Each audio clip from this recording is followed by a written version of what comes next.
అందరికీ నమస్కారం అండి. ఈరోజు నేను అందరికీ చాలా ఇష్టమైనటువంటి ఒక రెసిపీ చేసి చూపించాలి అనుకుంటున్నానండి. ఇప్పటికే మీకు అర్థమైంటుంది, అదేనండి గోబీ మంచూరియా. దాన్ని ఎలా చేయాలో మనకు స్ట్రీట్ స్టైల్ కానివ్వండి, రెస్టారెంట్ స్టైల్లో కానివ్వండి, అంతే టేస్ట్తో వచ్చేలాగా ఎలా చేసుకోవాలో ఈరోజు తెలుసుకుందాము. కాలీఫ్లవర్ని నీట్గా క్లీన్ చేసుకొని ముక్కలుగా సపరేట్ చేసుకోవాలండి. ఇప్పుడు చూపిస్తున్నా కదా, ఆ సైజులో ముక్కలుగా కట్ చేసుకోండి, లేకుంటే తుంచుకోండి. వాటిని ఇప్పుడు వాటర్లో వేసుకొని నీట్గా ఒక 2 సార్లు కడుక్కోవాలి.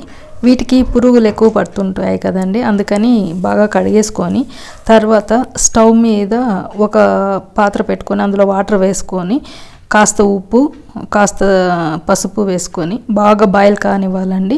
అంటే అవి బాగా వాటర్ మరిగేదాకా ఉంచి ఇప్పుడు మనం ఇందాక వాటర్లో కడుక్కున్నటువంటి ముక్కలు అందులో వేసి అవి కాసేపు అండి, ఎక్కువసేపు ఏమి ఉండనవసరం లేదు. అందులో ఏమైనా ఉంటే పురుగులు బయట వచ్చేసేలాగా ఆ వేడికి అలా పెట్టుకుంటామంతే, ఉడకాల్సిన పని లేదండి. అలా ఒక 2-3 మినిట్స్ అయిన తర్వాత తీసేసి మనము ఒక బేషన్లో కానీ ఒక బౌల్లో కానీ వేసుకుంటాము. ఇప్పుడు ఈ ముక్కలకు సరిపడా సాల్ట్ వేసుకుంటాము. అంటే నేను దాదాపు ఒక 1/2 స్పూన్ వేసాను. 1/2 స్పూను జీలకర్ర మిరియాల పౌడరు, ఒక 1/2 స్పూను గరం మసాలా, 1 స్పూన్ కారపొడి వేసుకొని అంతా ముక్కలకు పట్టేలాగా మిక్స్ చేసుకోవాలి. నేను ఒక మీడియం సైజు ఫ్లవర్ తీసుకున్నానండి. దాదాపు మనకు ఒక ప్లేట్ అవుతుంది అంతే అవన్నీ రెడీ అయ్యేసరికి. కాబట్టి చూసి మనకి ఎంత క్వాంటిటీ కావాలో తీసుకోవాలి. అవన్నీ ముక్కలకు పట్టిన తర్వాత ఇప్పుడు ఒక 2 టేబుల్ స్పూన్లు అండి, ఎక్కువ వేయకూడదు, ఒక 2 టేబుల్ స్పూన్ల కార్న్ఫ్లోరు, ఒక 2 టేబుల్ స్పూన్ల మైదా వేసుకోవాలి. కొద్దిగానండి, అప్రాక్సిమేట్గా చెప్తున్నాను అంతే. ఇప్పుడు చూపించాను కదా, జస్ట్ వాటి కోట్ అవ్వాలంతే, మరీ లేయర్ లాగా ఉండకూడదు. ఇప్పుడు మనం వాటర్ ఏం వేసుకోవాలి, ఫస్ట్ ఆ మసాలాలన్నీ కలుపుకున్నాము, తర్వాత ఇప్పుడు ఈ పౌడర్ అంతా వాటికి పట్టేలాగా కలుపుకుంటాం అనమాట. ఫస్టే వాటర్ వేయమండి, ఆ ముక్కలకి అంతా ఆ పౌడర్లు ఇంతకుముందు ఉప్పు కారాలు అన్నీ పట్టేలాగా బాగా కలుపుకుంటాము. అవన్నీ వాటికి పట్టిన తర్వాత ఊరికే జస్ట్ కొద్దిగా వాటర్, ఎక్కువ కాదండి, జస్ట్ కొద్దిగా, అంటే నాకు ఉప్పు తక్కువ ఉంది అందుకని మళ్ళీ కాస్త వేస్తున్నాను. చూసి వేసుకోవాలండి, మనము బాయిల్ చేసినప్పుడు కూడా కొద్దిగా వేసాం కదా, ఉప్పగానే ఉంటాయి, చూసి వేసుకోవాలి. ఇప్పుడు కొద్దిగా వాటర్ అలా చిలకరించి మొత్తం కలుపుకోవాలండి. జస్ట్ నేను 1 స్పూన్ వాటర్ వేసాను అంతే, ఎక్కువ వేయలేదండి.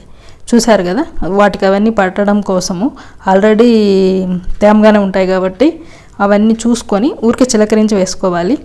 తర్వాత స్టవ్ మీద కడాయి పెట్టుకొని అందులో ఆయిల్ వేసుకొని అది వేడెక్కాక, మరీ ఎక్కువ వేడి కాకూడదండి, మనము డీప్ ఫ్రైకి సరిపడా ఆయిల్ వేడెక్కాక అందులో ఇందాక మనము కలిపెట్టుకున్నాం కదా కాలీఫ్లవర్ ముక్కలను ఒక్కొక్కటి తీసి ఆయిల్లో వేసుకోవాలండి. ఆయిల్ని మీడియం ఫ్లేమ్లో పెట్టుకోవాలి.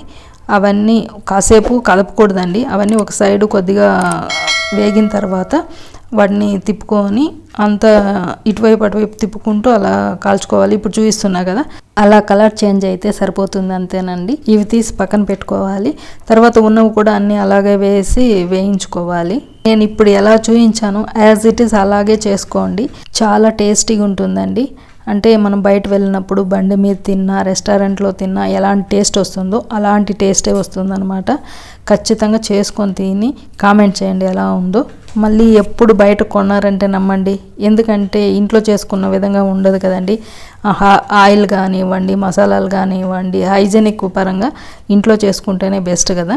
ఇప్పుడు అవన్నీ తీసి పక్కన పెట్టి అదే కడాయిలో ఆయిల్ తీసేసి కొద్దిగా 1 టేబుల్ స్పూన్ ఆయిల్ వేసుకొని అల్లం వెల్లుల్లి ముక్కలు వేసుకొని కాస్త వేయించుకోవాలి. మనకు ముక్కలు ఎక్కువగా ఉన్నట్లు అనిపిస్తుందే కానీ అదంతా అయ్యేసరికి వేయించేసరికి కొద్దిగా మాత్రమే అవుతుందండి. కాబట్టి చూడు, కట్ చేసినవి అల్లం వెల్లుల్లి కూడా తీసేసాను. ఒక ప్లేట్కి మనం ఎంత వేసుకోవాలో అంతే వేసుకోవాలండి. కొద్దిగా అల్లము కొద్దిగా వెల్లుల్లి వేసి వేయించాను. అది వేగిన తర్వాత కరివేపాకు వేసుకోవాలండి. కరివేపాకు మేము అనంతపూర్లో ఉన్నప్పుడు ఫేమస్, బండి మీద తెచ్చుకునే వాళ్ళము, ఆ ఫ్లేవరు బాగా నచ్చేదండి, అందుకని నేను కరివేపాకు వేశాను. అలాగే ఒక 2 పచ్చిమిర్చి చిన్న చిన్న ముక్కలుగా కట్ చేసి వేసుకున్నాను, అది కూడా వేయించుకోవాలి.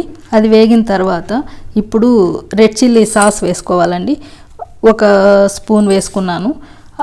తర్వాత సోయా సాస్ కొంచెము, రెడ్ చిల్లీ సాస్ కంటే కొంచెం తక్కువగా వేసుకోవాలండి, 1 స్పూన్ వేసుకున్నాను. ఇది 1 స్పూన్ కంటే ఎక్కువ వేసుకున్నానండి red chilli sauce. 1 spoon soya sauce, tomato sauce కాస్త ఎక్కువే వేసుకోండి, కొంచెం ఆ స్వీట్నెస్ తగులుతుంటే చాలా బాగుంటుంది. ఇది ఒక 2 టేబుల్ స్పూన్లు వేసుకోండి. తర్వాత వెనిగర్ కొద్దిగా అండి, ఒక 1/2 స్పూన్ వేసుకున్నాను. అంతా బాగా మిక్స్ అయ్యేలాగా మిక్స్ చేసుకోవాలి. అదంతా మిక్స్ అయిన తర్వాత వాటర్, ఒక 1/2 గ్లాస్ వాటర్ వేసుకున్నాను. అది మనము కార్న్ఫ్లోర్ కలిపేసరికి చిక్కగా అవుతుందండి. దాంట్లో ముక్కలు వేగితే మనకి జ్యూసీగా ఉంటేనే గోబీ ఎప్పుడు బాగుంటుంది. తర్వాత అవన్నీ కలుపుకున్న తర్వాత ఇందాక మిరియాల పొడి వేయలేదు కదా, ఇప్పుడు ఒక 1/2 స్పూన్ మిరియాల పొడి వేసాను.